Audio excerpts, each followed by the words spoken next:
നമ്മൾ ഇൻട്രൊഡ്യൂസ് ചെയ്യുന്നത് routing ball layer ചെയ്യാൻ യൂസ് ചെയ്യുന്ന കപ്പുകളാണത്. ഇത് 2 ഇഞ്ചാണ്, ഇത് വരുന്നത് 3 ഇഞ്ച്, ഇത് വരുന്നത് 4 ഇഞ്ച്. ഇത് നമ്മൾ യൂസ് ചെയ്യുന്നത് സ്റ്റെമ്മിൻ്റെ സൈസിനനുസരിച്ചിട്ടാണ് നമ്മളിതിൻ്റെ സെലക്ഷൻ. അതായത് 2 ഇഞ്ചിന് നമുക്ക് ചെറിയ സ്റ്റെമ്മൊക്കെ നമുക്ക് ലെയർ ചെയ്യാൻ 2 ഇഞ്ച് മതി. അതിൻ്റെ വലുത് നമുക്ക് ലെയർ ചെയ്യണമെങ്കിൽ 3 ഇഞ്ച്, അതിലും വലുതാണെങ്കിൽ മാവൊക്കെ ആണെങ്കിൽ നമുക്ക് 4 ഇഞ്ച്. ഇതിന് വരുന്ന കോസ്റ്റ് എന്ന് പറഞ്ഞിട്ടുണ്ട് വെച്ചാൽ 18 റുപ്പീസാണ്. ഇത് വരുന്നത് 25, ഇത് വരുന്നത് 35. അങ്ങനെയാണ് പ്രൈസ് വരുന്നത്. ഇത് വെച്ചിട്ട് എങ്ങനെ ലെയർ ചെയ്യാന്നുള്ളത് നമുക്ക് നോക്കാം. ഈസി ആയിട്ട് ലെയർ ചെയ്തെടുക്കാൻ പറ്റും. ഇതിപ്പോൾ നമ്മൾ 2 ഇഞ്ച് വെച്ചിട്ട് ലെയർ ചെയ്തതാണിത്. അപ്പോൾ ഇതെങ്ങനെ ലെയർ ചെയ്യാന്നുള്ളത് നമുക്കൊന്ന് നോക്കാം. ഓക്കെ, ഇതാണ് നമ്മൾ ലെയർ ചെയ്യാൻ യൂസ് ചെയ്യുന്ന കപ്പ്. ഇത് 2 ഇഞ്ചാണ്. ഇതിൽ നമ്മൾ യൂസ് ചെയ്തിരിക്കുന്നത് വുഡ് ചിപ്സ് ആണ്. ഇതിന് പകരം നമുക്ക് ചകിരിച്ചോറ് യൂസ് ചെയ്യാം, എല്ലാച്ചെങ്കിൽ മണലും ചാണകപ്പൊടി മിക്സ് ചെയ്തിട്ട് അങ്ങനെ യൂസ് ചെയ്യാം.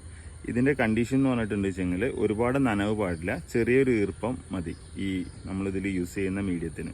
അതായത് ചകിരിച്ചോറാണെങ്കിലും വുഡ് ചിപ്സ് ആണെങ്കിലും മണലാണെങ്കിലും ചെറിയൊരു നനവ് വേണം, അത് നിർബന്ധമാണ് അതിന്. ഓക്കെ, ഇത് വെച്ചിട്ട് എങ്ങനെ ലെയർ ചെയ്യാൻ നോക്കാം. ഇത് ലെയർ ചെയ്യുമ്പോൾ ശ്രദ്ധിക്കേണ്ട കാര്യം എന്താണെന്ന് വെച്ചാൽ, തോന്നുന്ന സ്ഥലത്ത് നമുക്ക് ലെയർ ചെയ്യാൻ പാടില്ല. ഇവിടെയും ഒന്നും ലെയർ ചെയ്യരുത്. ലെയർ ചെയ്യുമ്പോൾ എപ്പോഴും നമ്മൾ ഒരു നോഡ് നോക്കിയിട്ട് വേണം ലെയർ ചെയ്യാൻ. ഏറ്റവും ടോപ്പ് നോഡിലൊന്നും, ഇതാണ് നോഡ് എന്ന് പറഞ്ഞാൽ, ഇതൊരു നോഡാണ്, ഇതൊരു നോഡാണ്, ഇതൊരു നോഡാണ്. ഈ ടോപ്പ് നോഡിലൊന്നും ലെയർ ചെയ്യരുത്. ഇതിപ്പോൾ നല്ലൊരു നോഡാണ് ആക്ച്വലി ഈ ഒരു നോഡ് എന്ന് പറഞ്ഞിട്ടുണ്ട് വെച്ചാൽ. അപ്പോൾ ഈ നോഡിൻ്റെ ഒരു 5 സെൻറ്റിമീറ്റർ താഴെ നമുക്ക് ഒരു കട്ടിങ് കൊടുക്കുക.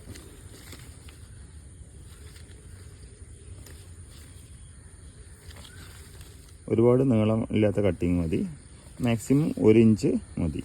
ഈ കട്ട് നമ്മൾ എന്ത് ചെയ്യാന്ന് വെച്ച് കഴിഞ്ഞാൽ കട്ട് ചെയ്ത് കളയാം.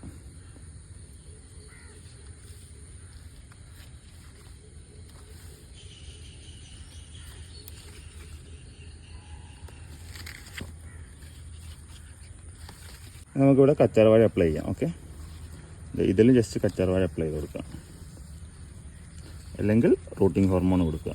ഓക്കെ, ഇതിൻ്റെ സ്റ്റെം സെറ്റപ്പ് എന്ന് പറഞ്ഞാൽ ഹാർഡ് വുഡ് ഉണ്ട്, മീഡിയം വുഡ് ഉണ്ട്, സോഫ്റ്റ് വുഡ് ഉണ്ട്. ഇതൊക്കെ ഏകദേശം ഒരു സോഫ്റ്റ് വുഡ് പെട്ടതാണ്. ഇതിലൊക്കെ പെട്ടെന്ന് വേര് വരും. അപ്പോൾ അതുകൊണ്ട് ഇതിൽ നമുക്ക് കച്ചാർവാഴ കൊടുത്താലും നല്ല രീതിയിൽ റിസൾട്ട് ഉണ്ടാവും. ഇത് അപ്ലൈ ചെയ്തതിൻ്റെ ശേഷം നമുക്ക് റൂട്ടിംഗ് ബോൾ ചെയ്യാം. റൂട്ടിംഗ് ബോളിൽ ഇവിടെ ചെറിയ സൈസാണ്, ഇവിടെ വലിയ സൈസാണ്. അപ്പോൾ മേൽഭാഗത്തേക്ക് എപ്പോഴും ചെറിയ സൈസ് ആക്കിയിട്ട് നമ്മൾ റൂട്ടിംഗ് ബോൾ ഓപ്പൺ ചെയ്യുക, ജസ്റ്റ് ഫിക്സ് ചെയ്യുക, ക്ലോസ് ചെയ്യുക, ലോക്ക് ചെയ്യുക. ഇത്രയുള്ള പരിപാടി. ഇതൊരു 20 അല്ലെങ്കിൽ മാക്സിമം 1 മാസത്തിൻ്റെ ഉള്ളിൽ വേര് വന്നിട്ടുണ്ടെങ്കിൽ നമുക്കിതൊന്ന് കട്ട് ചെയ്തിട്ട് മാറ്റാം. ഇതെങ്ങനെ കട്ട് ചെയ്ത് മാറ്റുക എന്നുള്ളത് നമുക്ക് നോക്കാം. ഓക്കെ, നമുക്കിത് ലെയർ ചെയ്ത് വെച്ച പീസാണ്. ഇത് നമുക്ക് കട്ട് ചെയ്യാം, എന്നിട്ട് നോക്കാം. ഓക്കെ, എപ്പോഴും കട്ട് ചെയ്യുമ്പോൾ ചെറിയൊരു ഗ്യാപ്പ് ഇട്ട് കട്ട് ചെയ്യാം. അപ്പോൾ ഇത് ലെയർ ചെയ്ത് ആ പീസാണ് കേട്ടോ. അപ്പോൾ ലെയർ ചെയ്ത പീസ് റൂട്ട് സിസ്റ്റം നല്ല രീതിയിൽ ഫോം ചെയ്തിട്ട് ഓപ്പൺ ആക്കി വെക്കാം. ഓക്കെ, ഇത്രയും ഹെവി ആയിട്ടാണ് റൂട്ട് ഫോം ചെയ്തിട്ടുള്ളത്. കണ്ടോ, ഒരു മാസത്തിൻ്റെ ഉള്ളിലാണ് ഈ രീതിയിൽ ഫോം ചെയ്തിട്ടുള്ള റൂട്ട്.